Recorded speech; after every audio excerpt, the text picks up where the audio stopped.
Amém. Louvado seja o Senhor por estarmos mais uma vez reunidos no nome dEle. É privilégio, né? Que a graça dEle esteja sobre as nossas vidas. Eu acho que eu posso começar falando desse privilégio que nos é dado, né? De nos reunirmos, de termos a palavra de Deus em mãos. Eu coloquei um objetivo de vida, eu sempre gostei de colecionar. Na adolescência eu já colecionei camisa de futebol, boné, colecionei time de futebol de botão, colecionei um monte de coisa. Tinha umas canetas que eu colecionava uma época, mas eu decidi que eu não teria mais coleções, a não ser colecionar a Bíblia, a Palavra de Deus. E nos é um privilégio muito grande estarmos reunidos, congregados, que é algo que hoje na China já não é mais permitido e que já barraram essa semana o culto online. Para você realizar um culto online na China, você tem que fazer um pedido meio que extrajudicial, né? E eu fiquei sabendo de algo essa semana muito interessante. O pessoal da editora Mundo Cristão nos ligou, né, para falar: olha, nós estamos mandando a nova coleção de Bíblias, que é o apoio ao programa, né, Atitude na TV.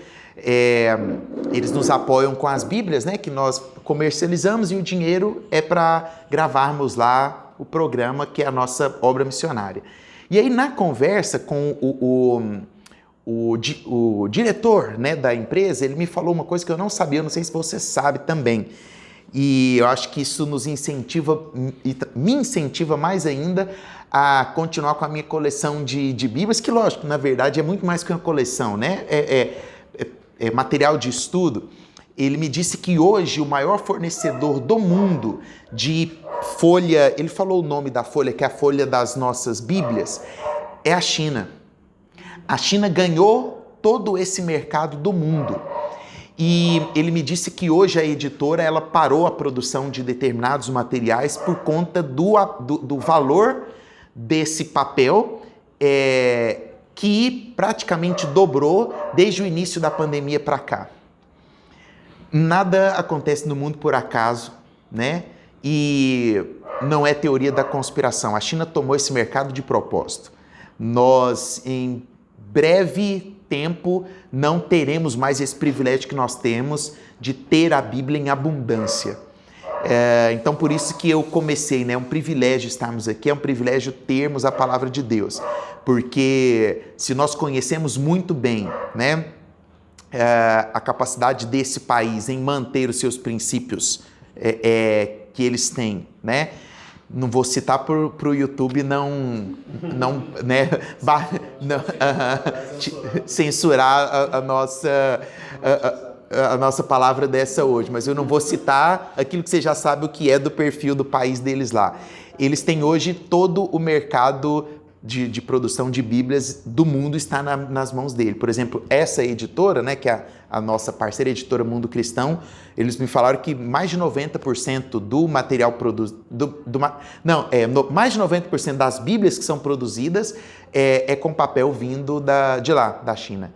Então, que Deus possa nos guardar, né, e que nós possamos nos alegrar sempre quando nós tivermos essa oportunidade de estarmos juntos aqui, né? Com esse princípio de estudar a palavra de Deus, que no nosso caso hoje finalizaremos, né, o capítulo 4 de 1 João. Então, abra essa preciosidade que você tem aí nas suas mãos, né, que é a Bíblia, lá na carta do apóstolo São João, a primeira delas, primeira carta de João, capítulo de número 4, nós vamos ler hoje do versículo de número 1 ao versículo 21. 11. Eu falei 1? 11, né? Nós estudamos semana passada do 1 ao 10 e hoje é do 11 ao 21. Diz assim a palavra do Senhor: Amados, visto que Deus assim nos amou, nós também devemos amar uns aos outros. Ninguém jamais viu a Deus. Se amarmos uns aos outros, Deus permanece em nós e o seu amor está aperfeiçoado em nós. Sabemos que permanecemos nele e ele em nós, porque ele nos deu o seu Espírito. E vimos e testemunhamos que o Pai enviou seu Filho para ser o Salvador do mundo. Se alguém confessa publicamente que Jesus é o Filho de Deus, Deus permanece nele e ele em Deus. Assim conhecemos o amor que Deus tem por nós e confiamos nesse amor. Deus é amor. Todo aquele que permanece no amor permanece em Deus e Deus nele. Dessa forma, o amor está aperfeiçoado entre nós, para que no dia do juízo tenhamos confiança, porque neste mundo somos como ele. No amor não há medo. Ao contrário, o perfeito amor expulsa o medo, porque o medo supõe castigo. Aquele que tem medo não está aperfeiçoado no amor. Nós amamos porque ele nos amou primeiro. Se alguém afirmar, eu amo a Deus, mas odiar seu irmão, é mentiroso. Pois quem não ama seu irmão, a quem vê, não pode amar a Deus a quem não vê. Ele nos deu este mandamento: quem ama a Deus, ame também seu irmão.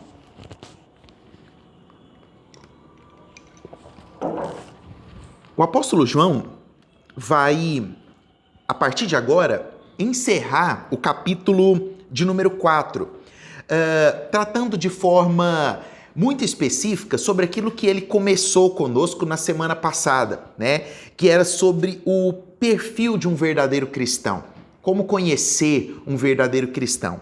Se você lembra, na semana passada, nós colocamos o nosso contexto basicamente dentro de um aspecto central que João trabalha em toda a sua obra, né, bibliográfica, que é o amor.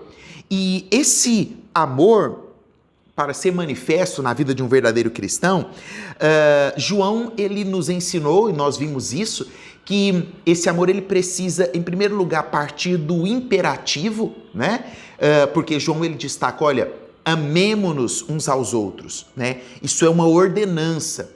Não há como ser cristão, não há como dizer que você é cristão se você não segue essa ordem.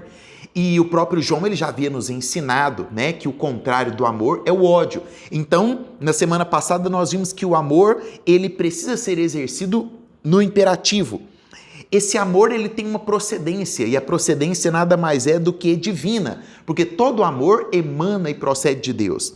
E esse amor, ele precisa ser prático, né? Ele não pode ser um amor apenas baseado em palavras. Ele precisa ser um amor que tem ação, né? Esse amor, ele precisa ser executado. Ele não pode apenas ficar nas belas mensagens, né? Nós podemos citar vários outros textos, como por exemplo de Tiago, né? Que diz que a fé sem a obra é morta. E eu posso colocar dentro desse contexto o próprio amor, né? O amor sem ser praticado para com o próximo, ele é morto. E João ele vai aprofundar nesses aspectos agora, para encerrar o capítulo de número 4, nos dando mais algumas características desse verdadeiro cristão, né? Daquilo que o verdadeiro cristão tem que expressar para que nós possamos conhecê-lo. Ou melhor, trazendo para nós, para que eu e você sejamos conhecidos como verdadeiros cristãos, né? E aí no versículo de número 11, ele dá continuidade então à parte B desse capítulo, né? Mais uma vez tratando o seu público de forma muito carinhosa, né? Repetindo aquilo que ele usa constantemente na sua carta, que é o termo amados, né? Meus amados, visto que Deus assim nos amou, nós também devemos amar uns aos outros. Isto é, este amor ele precisa ser manifesto. O ministério de Jesus foi um ministério que só se tornou manifesto e que só gerou tamanha polêmica a ponto de que Jesus foi crucificado, né? Qual era o maior crime, qual foi o maior crime de Jesus que o levou a ser condenado? O amor. Jesus foi condenado pelo amor que ele exercia no sábado. Porque as curas e os milagres de Jesus nada mais eram do que um amor manifesto. E Jesus foi condenado por isso, né? Jesus foi condenado por aquilo que ele falava e ensinava, que nada mais era baseado do que senão no amor. O próprio apóstolo João resume isso, né? Quando Jesus é questionado sobre o maior dos mandamentos, Jesus ele declara exatamente isso, o amor. E essas palavras expressas de Jesus, as atitudes, as ações de Jesus foram aquilo que o conduziu para a cruz do Calvário, né? William Barclay, que foi um grande teólogo, ele ensina que nós não podemos ser como o mar morto, que só recebe para si e guarda. O Mar Morto é um grande agregado de água salgada que só recebe e não deságua em nenhum lugar.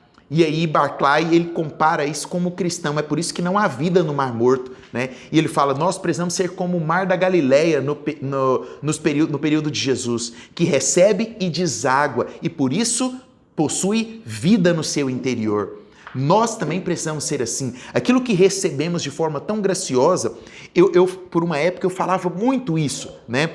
Na verdade, no período que eu fiz a transição, né? Lá da igreja que era o núcleo, onde eu pastoreava, para a sede. E quando nós começamos ali o nosso pequeno grupo, né? Começamos ali com 3 pessoas, eu sempre falava para eles, olha, é bom discipular, nossa, é muito legal. Eu falo, então não seja egoísta, leve isso para outras pessoas, né? A nossa célula, né? Estarmos reunidos aqui é bom. Se você não falar dela para alguém, você está sendo egoísta, né? O nosso discipulado aos sábados, o nosso culto de jovens é bom. Se você não falar disso para alguém lá da sua sala de aula, você é um egoísta. Você não está amando, você não está manifestando a obra de Deus. Se você não contar o que acontece no sábado ou no domingo na igreja, se você não chegar e convidar alguém do seu ambiente semanal para um culto, você está sendo egoísta, você não está manifestando o amor de Deus. Nós não podemos apenas receber como o Mar Morto, nós temos que ser como o Mar da Galileia, receber e também dar, né? Ter vazantes, levar este amor para outras pessoas. É isso que João ele vai dizer isso, olha, visto que Deus nos deu esse amor tamanho, tão precioso, nós não podemos esconder isso. E foi talvez esse entendimento o grande achado da igreja primitiva, né? A igreja primitiva não se baseou em pregações fenomenais, a igreja primitiva não se baseou em milagres. Houve isso na igreja primitiva? Sim, né? Em uma pregação de Pedro, 3.000 se converteram, os apóstolos curaram, né? Diz que a sombra dos apóstolos também curavam, mas não era isso que mantinha a igreja. Se você for estudar o livro de Atos, você vai perceber que aquilo que sustentou a igreja não foi grandes preletores, não foi sinais miraculosos, foi a manifestação do amor de Deus, o cuidado com as viúvas, o cuidado com o ensino dos apóstolos, o partir do pão, foi isso que sustentou a igreja, ou seja, aquilo que foi dado aos apóstolos, que foi levado para os demais. Que nós possamos voltar e trazer essa lembrança da igreja dos primórdios para nós. No versículo 12, o apóstolo João ele continua dizendo, ninguém mais viu a Deus. Se amarmos uns aos outros, Deus permanece em nós e o seu amor está aperfeiçoado em nós. Essa palavra, né? Aperfeiçoado é, digamos que, a palavra-chave que João vai usar aqui dentro desse contexto. O que ele quer dizer com esse aperfeiçoado em nós? Isso é muito relevante, muito interessante. Se nós voltarmos para o início da Bíblia, né, o Gênesis, qual era o principal ponto que nós tínhamos em Gênesis? Em Gênesis nós tínhamos Deus caminhando ao lado da criatura que ele criou, para estabelecer comunhão. Deus havia criado o homem para ter comunhão. E a presença de Deus, né, Deus estava ali, lado a lado com o homem. O homem vivenciava a presença de Deus. Entretanto, algo drástico aconteceu após a criação, que foi o quê? O pecado. E o pecado impediu que essa comunhão continuasse acontecendo. O pecado fez separação entre a santidade de Deus e o homem. Houve essa cisão. E aí você vai estudando o livro de Gênesis, essa separação estabelece uma distância enorme entre Deus e o homem. E Deus estabelece um novo projeto através de Abraão, Isaac, Jacó, e Deus retoma então essa tratativa de viver no meio do seu povo. Com quem? Com Moisés. Deus fala para Moisés: olha, Moisés, prepara um tabernáculo, porque eu vou tabernacular no meio do povo. Então Moisés constrói no deserto um tabernáculo e Deus vem se manifestar, a Moisés e ao povo. E aquilo ali aos olhos do povo era fantástico, fenomenal. Foi maravilhoso. Deus então volta a ter contato com o seu povo, com a sua criação. Mas o homem novamente erra. E o povo ali no deserto corrompe o tabernáculo do Senhor com seus deuses, com as suas idolatrias, com a sua lembrança do passado no Egito. Deus então mais uma vez se afasta. A história prossegue, o povo luta para conquistar a terra prometida, o povo começa a sofrer, pede um rei. Deus então deixa com que o profeta unja um rei, e esse rei então erra. Deus então resolve escolher um rei que seria segundo o coração dele, levanta Davi, coloca então no coração de Davi a construção de um templo, e o filho de Davi, Salomão, constrói um templo, e a glória do Senhor então volta para o templo. E a glória do Senhor permanece durante o tempo. Que maravilha! Mais uma vez, Deus então dá a oportunidade do homem ter contato com ele. E o que acontece?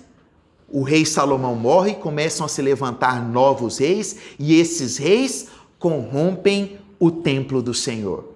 E essa corrupção do templo do Senhor leva a um desastre no meio do povo de Israel, a ponto de que a nação é devastada e levada para o exílio na Babilônia.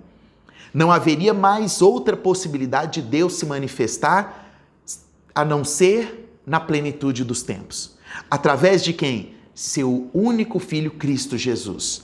Então, Deus, como alternativa última e pré-planejada, envia seu filho como propiciação pelos nossos pecados, para morrer por nós e, através da sua morte, fazer com que a presença de Deus novamente pudesse estar aqui na terra. De que forma? Através do Espírito Santo. Jesus morre, sobe aos céus e diz: darei o Espírito Santo. E aí então, o que João está dizendo aqui fará sentido. Porque nós temos algo dentro de nós. E o que João está dizendo? E o seu amor está aperfeiçoado em nós. O que João está dizendo aqui?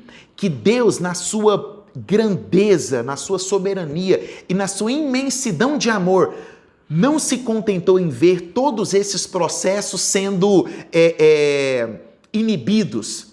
Deus então envia o Espírito Santo, que em nós é o amor aperfeiçoado. Você consegue entender isso?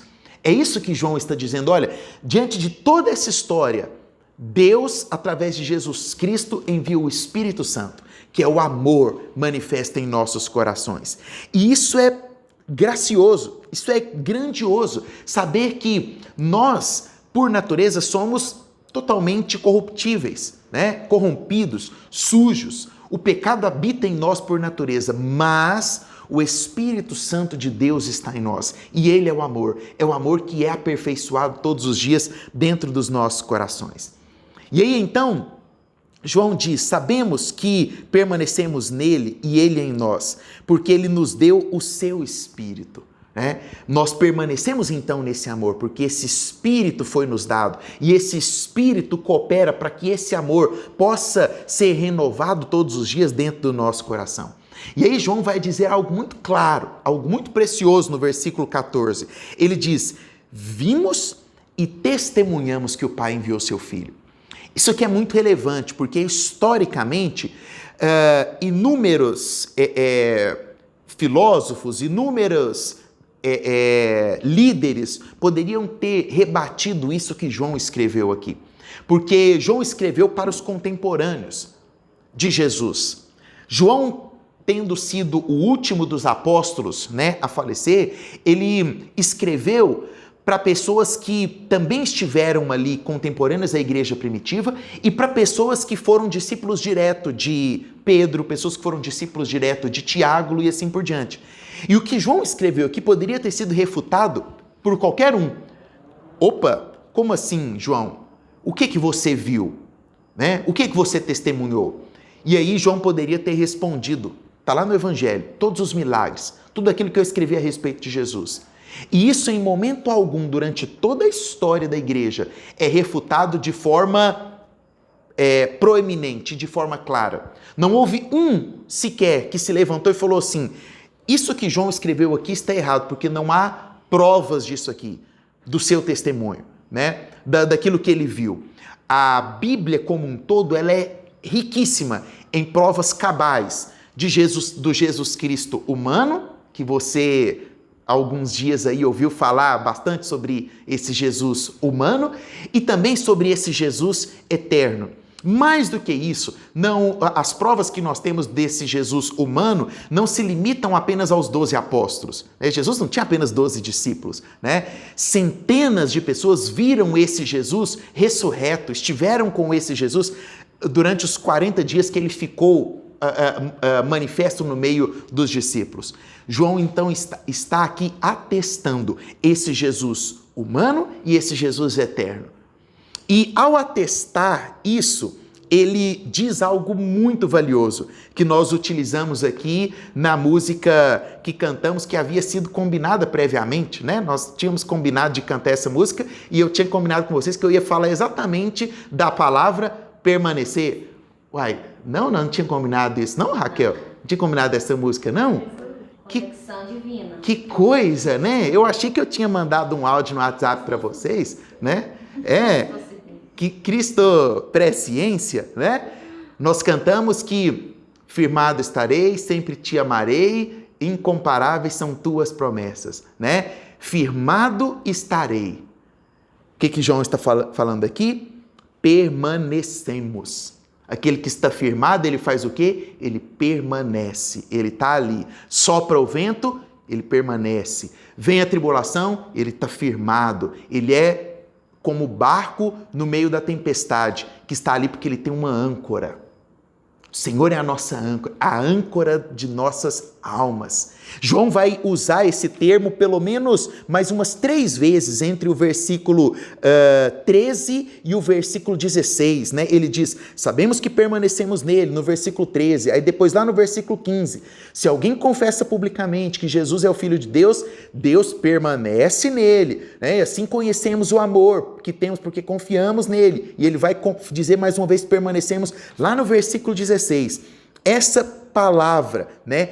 Permanência, ela é extremamente importante, porque, de acordo com John Stott, a teologia que priva Cristo da sua divindade, priva Deus da glória do seu amor e, consequentemente, priva o homem da única crença que pode gerar dentro dele o perfeito amor. Sabe o que isso significa? O que John Stott está querendo dizer aqui? Que se eu não creio num Deus divino, automaticamente eu estou privado de conhecer o verdadeiro amor. Se você não crê num Deus que é divinamente soberano, não existe possibilidade de você viver um amor verdadeiro. O amor verdadeiro ele só é possível quando você entende que a permanência é como se fosse a raiz da árvore, que vai gerar um fruto, que é o amor. Então, se não há raiz, não há fruto. Se não há permanência num Deus que é divino e soberano, automaticamente nunca existirá fruto do amor. A humanidade não conheceria o amor se Deus não existisse. Mate um ateu do coração. Ligue para o corpo de bombeiros e fala assim, fiquem preparados para receber um ateu aí, e vira para ele e pergunte para ele de onde vem o amor. Ele não saberá responder para você. Acabe com todos os argumentos de um ateu na faculdade fazendo a seguinte pergunta, de onde vem o amor? Ele não consegue responder, porque na essência, e aí nós poderíamos traçar uma filosofia agustiniana, provando que o amor está intrínseco no homem, porque ele foi colocado ali pelo Espírito Santo de Deus. E João, sem todo esse conhecimento filosófico, ele vai filosofar da maior forma possível, trazendo a maior filosofia possível presente na Bíblia, que é o centro do versículo 16.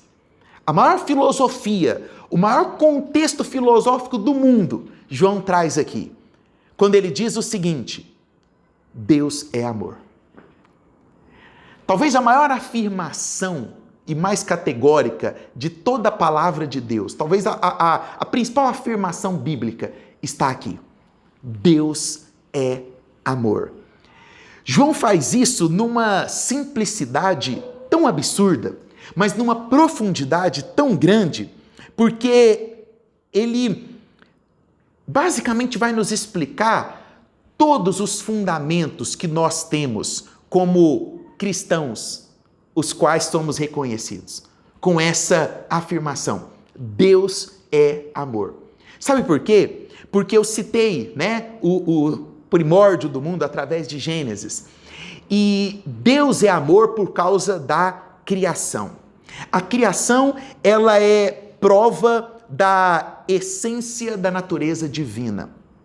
Sabe por quê? Porque não existe amor na solidão. Sim ou não? Você já encontrou com alguém que está na solidão? Vivendo a solidão ali? Escutando as modas da Marília Mendonça? Sofrendo na sofrência ali? Ele está na solidão. Por quê? Por falta de amor, segundo ele. Agora, a solidão profunda, ela se dá quando a pessoa, no meio de todo mundo, não consegue ver ninguém. A solidão... Oi? Se conectar. Exatamente. A solidão, ela é diferente da solitude. A solitude eu busco um momento a sós. E na solitude eu consigo sentir o amor de Deus. Na solidão, não. Na solidão eu busco, mas eu continuo sozinho, porque eu não sei onde encontrar o amor. Deus, como a essência do amor, não poderia viver sozinho. Para isso ele fez a criação, para estabelecer relacionamento. A criação é a prova de que Deus é amor, porque Deus não poderia viver sozinho. Se Deus é amor, Deus não poderia viver na solidão. Então ele faz o homem, ele cria o homem para ter relacionamento. A criação é a prova de que Deus é amor. Segundo, a predestinação é a prova de que Deus é amor. A Bíblia nos ensina que Deus nos predestinou em amor. Todos nós, a partir do pecado de Adão, estávamos condenados, estávamos já julgados pelo insulto que nós fizemos a Deus. É como se nós estivéssemos diante do juiz no tribunal e o juiz ali sabia sem advogado, estávamos ali porque havíamos cometido um erro diante do juiz, o juiz pronto para bater o martelo para nos condenar, nós viramos para o juiz e xingamos o juiz, insultamos o juiz. Essa era a nossa condição de pecadores. O martelo do juiz já estava pronto para bater e nos condenar, e antes do martelo bater, a gente vira para o juiz e insulta o juiz. Assim nós estávamos. Mas Deus é amor e Ele nos predestinou em amor. A graça dele colocou a mão ali e não deixou que o martelo fosse batido. Nos predestinou e nos salvou daquilo para o qual nós já estávamos condenados. Salvou a todos? Não. Mas como misericordioso e justo, Ele permite que muitos sejam condenados, mas permite que os seus escolhidos sejam salvos pela sua graça e misericórdia. Terceiro, Deus é amor e nós observamos isso na sua previdência, ou também poderia chamar na sua soberania. Na sua grandeza, Deus poderia ter criado o universo, e logicamente que Ele criou, além do universo, todas as leis da natureza, da gravidade, todas as outras leis, E ele poderia ter deixado o universo lá. Para que ele criaria o universo? Para mostrar o poder dele. Mas Deus não queria criar o universo apenas para mostrar o poder dele. Ele queria criar o universo porque ele é amor. E ele é soberano. Ele não apenas criou o mundo e ligou o start lá para as leis funcionarem automaticamente. Deus criou o mundo e na sua soberania está velando o mundo. Olha que coisa maravilhosa. Deus criou todo o universo, toda a imensidão das galáxias, todos os planetas, o Sol, a Lua, a Terra, estabeleceu todas as condições mínimas para que pudesse haver vida na Terra, sentou no seu trono e está de lá como Rei soberano, olhando para você. Nós não merecemos isso. Nós não merecemos isso. Dos céus, ele liberou a promessa sobre a sua vida. E a Bíblia diz que ele vela. Ou seja, a promessa que ele liberou lá no início da criação do mundo, agora ele olha para você e é como se ele dissesse: eu prometi, estou esperando aqui para cumprir, eu quero ver o seu sorriso. Esse é o nosso Deus soberano. É o Deus que controla, que coordena todas as coisas. E essa soberania só acontece porque Deus é amor. E por último, Deus é amor. E nós observamos isso na redenção. Deus, ele é totalmente legalista e justo. Deus é a lei, Deus é a justiça. Deus é a própria lei, Deus é a própria justiça. Deus estabeleceu a lei, Deus estabeleceu a própria justiça. E pela nossa característica de pecadores, insensatos, Deus poderia ter nos abandonado. Mas Deus nunca nos abandonou. Deus propiciou o tabernáculo, Deus propiciou o templo, Deus propiciou seu filho, Deus providenciou a cruz. O mesmo Deus, você já parou para pensar nisso? O mesmo Deus que pegou Jesus no colo e falou assim: estou te entregando para nascer de Maria. É o mesmo Deus que olhou para aquela árvore e falou: cresça, porque de ti sairá a madeira que será usada para pregar o meu filho. Você já parou para pensar nisso? O mesmo Deus que entregou seu filho para o ventre de Maria, olhou para aquela árvore, quem dera semente, e falou: cresça no tempo certo, para que o homem faça de você a cruz na qual meu filho será fixado. Porque isso tem um propósito, a redenção de toda a humanidade. Há um propósito nisso. Deus é amor, porque ele também é redenção, porque ele sabia quem nós éramos. Ele sabia da nossa tendência pecaminosa desde quando o primeiro homem cometeu o pecado, mas mesmo assim ele providenciou o sacrifício para que hoje nós pudéssemos estar aqui. Deus é amor. Para finalizarmos, João, então, a partir do versículo de número 18, ele deixa uma premissa muito clara.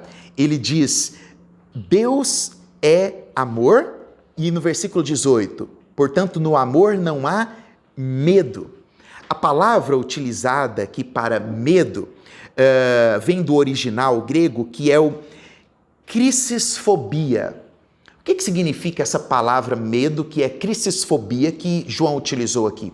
Significa medo do julgamento.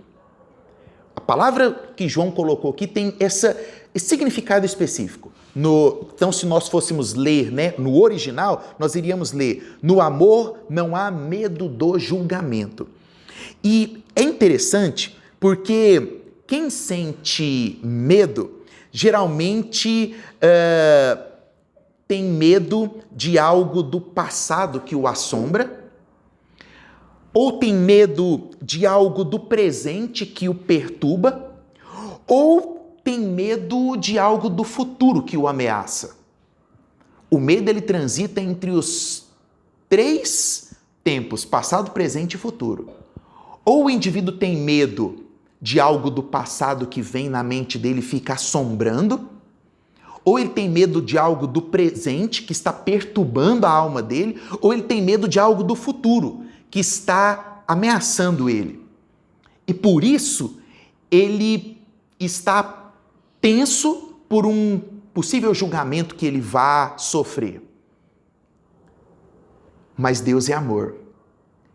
E no amor de Deus não há medo do passado, nem do presente e nem do futuro. Nada que você fez no seu passado, nada que você esteja fazendo e precisando de arrependimento no seu presente e nada que venham propor do seu futuro irão um dia te condenar. O seu passado já foi apagado, já foi lançado no lago de fogo e queimado. Jesus já comprou o seu presente para que você viva uma vida de abundância. E o seu futuro já está planejado por um Deus que te escolheu, que te separou para viver para a glória dele. Então, não tenha medo dos temores do seu passado, não tenha medo das ansiedades do presente e não tenha medo daquilo que está por vir, porque Deus é Senhor do tempo e Ele coordena todas as coisas e é o amor dele que hoje vai arrancar do seu coração todo medo, toda dor, tudo aquilo que estava te angustiando. Deus, nessa noite, está usando o texto de João, está usando a palavra sagrada dele para penetrar no seu coração e dizer: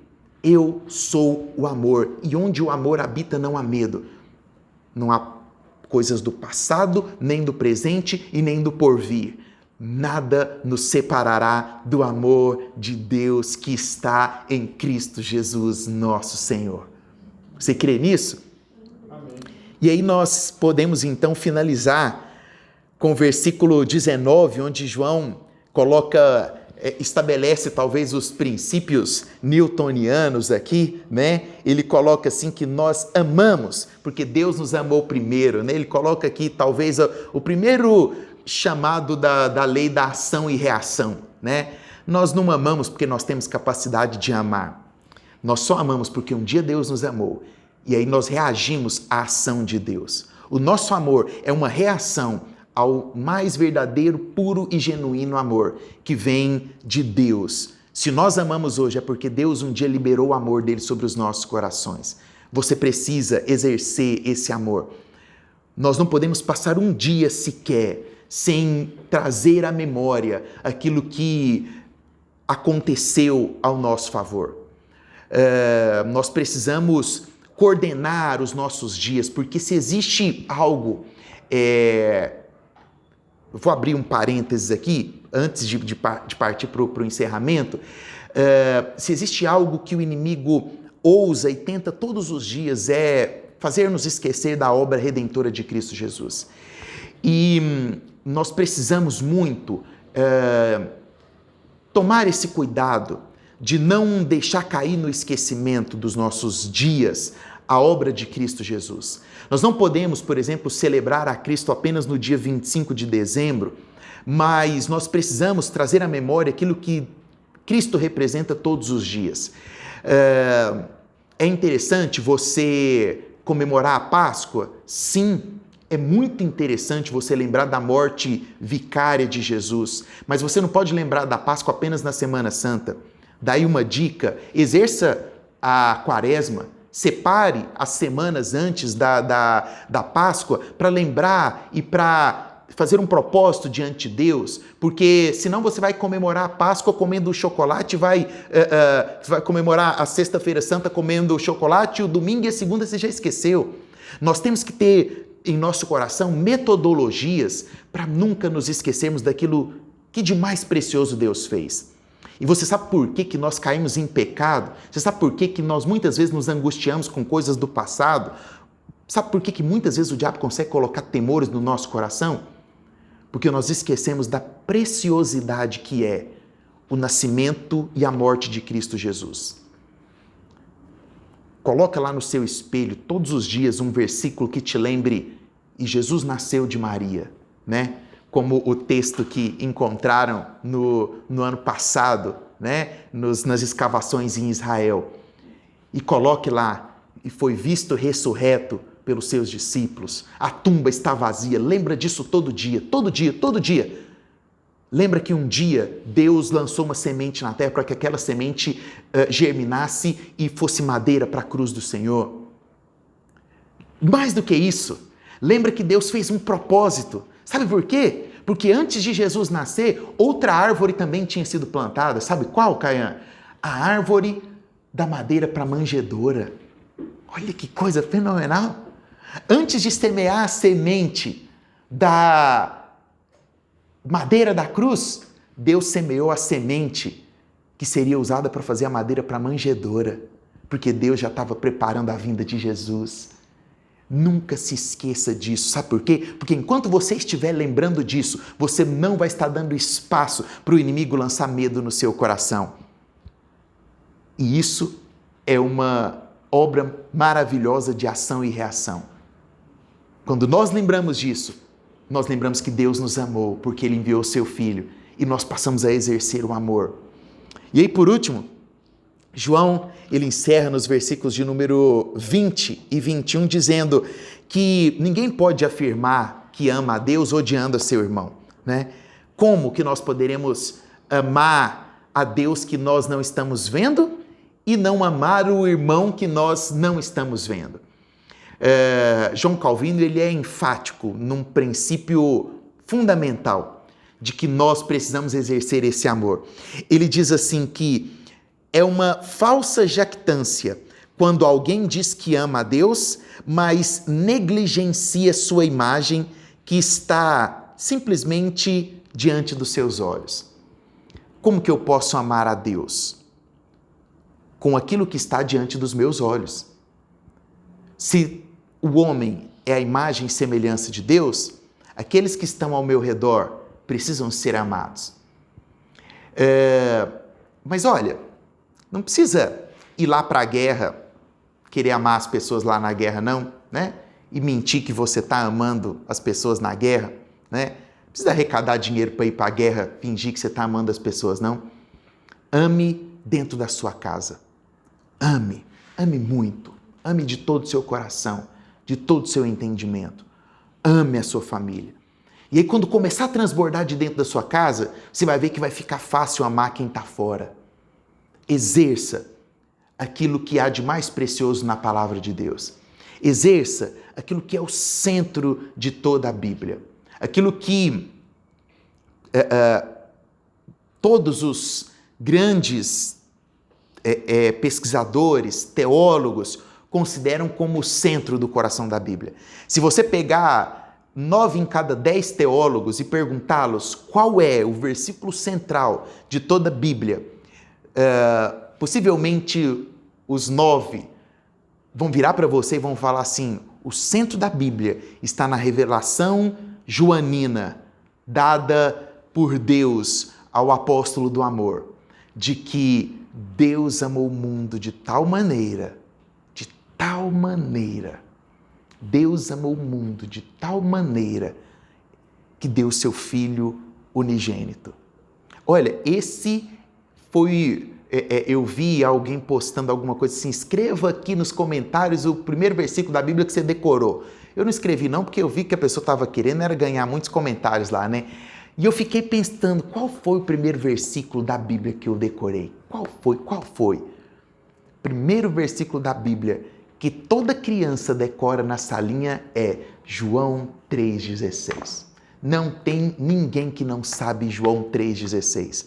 Tá aí, todo dia de manhã é o versículo que você tem que recitar. Você abrir os olhos, se declara: porque Deus amou o mundo de tal maneira que Ele deu o seu Filho unigênito, para que todo aquele que nele crê não pereça, mas tenha a vida eterna.